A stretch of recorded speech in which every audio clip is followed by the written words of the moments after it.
Le comité de pilotage du projet Croissance économique inclusive à l'ère du numérique s'est réuni le mardi 13 octobre 2020 à la primature.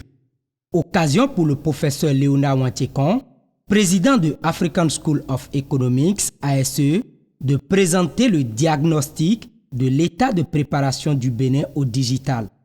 De l'analyse des données collectées par l'ASE, il ressort que la pratique du commerce en ligne reste encore faible au Bénin. En mars 2020, 53%, de la population béninoise disposait d'une connexion Internet, selon les données qu'on a recueillies. Et seulement 9,3% des utilisateurs utilisent la 4G, les 23 la 3G, 61 la 2G. En outre, parmi ceux qui utilisent l'Internet à des fins commerciales, 47%, donc 20% de la population, vendent eux-mêmes des produits ou des services. Et seuls 11%, soit 5% de la population des entreprises qui vendent des produits en ligne, déclarent avoir 75% de leurs ventes en ligne. Donc ça veut dire que le e-commerce, en fait, qui est une des grandes révolutions, disons, de ces 10 dernières années, reste quand même quelque chose de relativement marginal dans notre pays.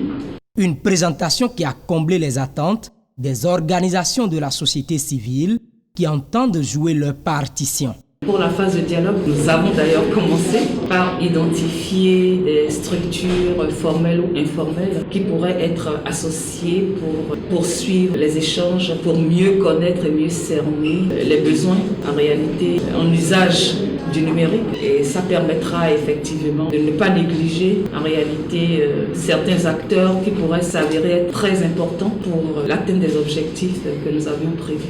L'ambassade des Pays-Bas près le Bénin est le bailleur de fonds dans le cadre de ce projet.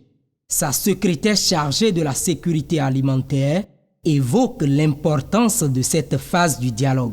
Ce qui est très important, qu'il y aura aussi les points de vue des gens de la rue, par exemple les petits commerçants, les agriculteurs dans d'autres départements, pour aussi donner leur avis. Qu'est-ce que sont les obstacles pour eux de participer? Qu'est-ce que pour eux ils peuvent être davantage pour utiliser ces moyens?